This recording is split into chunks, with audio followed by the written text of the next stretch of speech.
How's it going, Bladesters? This is David at Blade Banter. We're going to bring you specifications you can relate to so you can have an educated decision on your purchases. This is going to be a popular one. You might recognize it from the pocket clip. It is going to be a knife from Civivi, so thank you very much to them for providing this knife to the pass around group. And this one is one that kind of had a slow burn, and then it just kind of took off as far as how popular it is. And then, so any guesses on that? This is going to be the Elementum. So there's going to be one that has, I guess you can kind of tell when things are really popular is because they start to get a lot of different materials for it. This one is going to be the one in ebony wood. So it's in G10, carbon fiber, Damascus wood. There's going to be copper, brass, and micarta. It's a lot. So I mean, that's where if you like this knife, then there's going to be a lot of different options for you, and that's great. But there's one that is really, really good. So I guess getting to the end of the video, I feel it's good. Now let's get into specs so you can kind of decide on your own. So this is going to be about 2.7 ounces total weight. So in the for this channel, so how does the weight go? So that's going to be 13 quarters and 1 penny.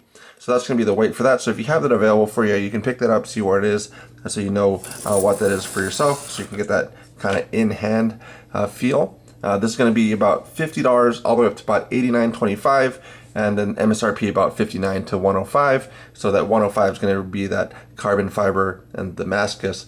So that's going to be how that would work for the price point on it. So this one has a pretty good pull on it.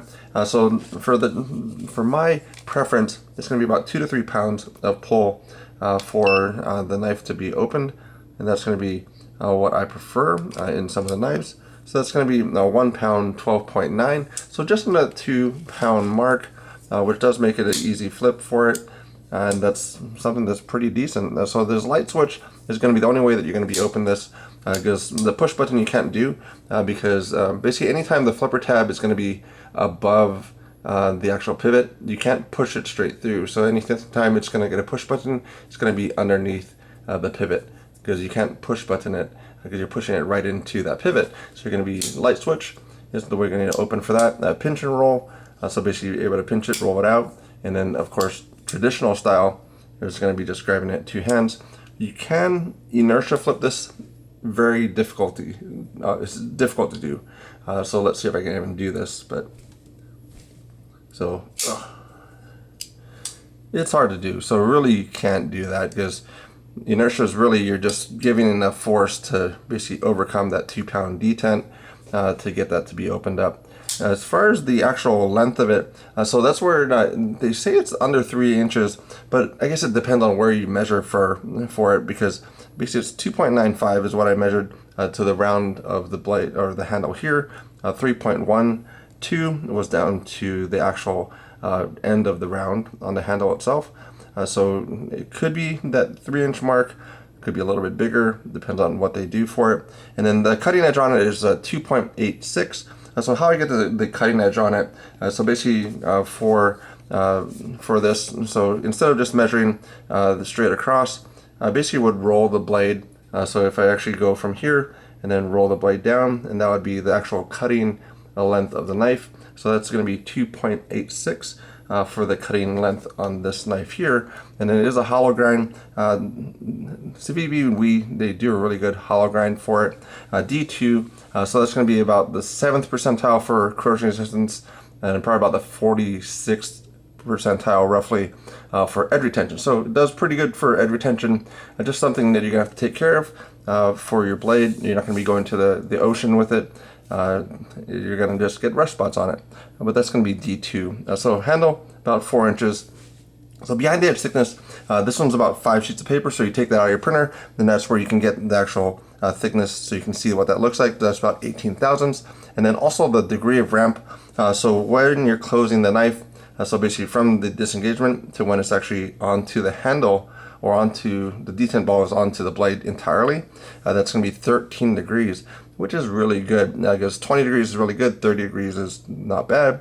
Anything 40 degrees and above is kind of bad. So like if you're going to have it where the detent ball is on the blade at this point, I don't like it. but blade stock 2.95 millimeters for the blade stock. Only right hand tip up. Reason why that is, so when you actually have in your pocket a blade against the seam of your pants, so if you put that into your left hand tip up, and if this does pop open, you're going to be putting your hand into the blade, cutting yourself, ruining your day, taking a trip to the hospital. Just not a thing you want to do. So out of the pocket, also it's going to be about 1 pound, 1.2 ounces to actually pull this out of your pocket. That's using the Lyman pull gauge as well. So it's really decent for it. So I mean, for the cutting on the performance on it, it's not bad. So you're going to be able to kind of push through for it. So it glides through pretty well, and this has been around to everybody else, and so that's actually not bad at all. The reason for some of the behind edge thickness is going to be kind of coming up to heavier gauge materials. So this is going to be 2 pieces of cardboard. It still has resistance for it, but it's actually pretty smooth with it going through, so it doesn't need to push that off too much. So doing pretty well for the cutting. Again, even for going through all the other folks' hands. Some of the size comparisons for some of the popular knives out there. You're going to have this knife here. This is going to be the Rat 2, so you can kind of see where that is. Also the Bug Out. As far as that comparison, that's kind of a standard for a lot of folks now. And then one that I think is a really good working knife, this is going to be Tough Light from Cold Steel. That's one of my favorite ones there. So if anybody would recommend or ask for a recommendation for a knife like that $30 price range worker, that's going to be the Tough Light, no doubt. So that's going to be what it looks like for that. But check out the other side of things. As we started with the video, I like the knife. So for a buy, borrow, or avoid, I'll recommend buying it. I'm actually getting some Koa knife scales done for it, which is, I think it's going to look really good. But that's going to be from Hawaii Knife and Gear.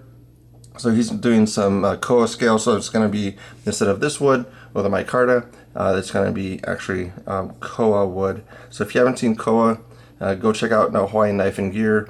He does a lot of the Swiss Army knives, because a lot of people leave it in their pocket, goes to TSA, ends up staying in Hawaii, and then he picks it up and actually does some of those scales for it.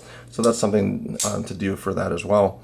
But that's about all I have to say about that one today.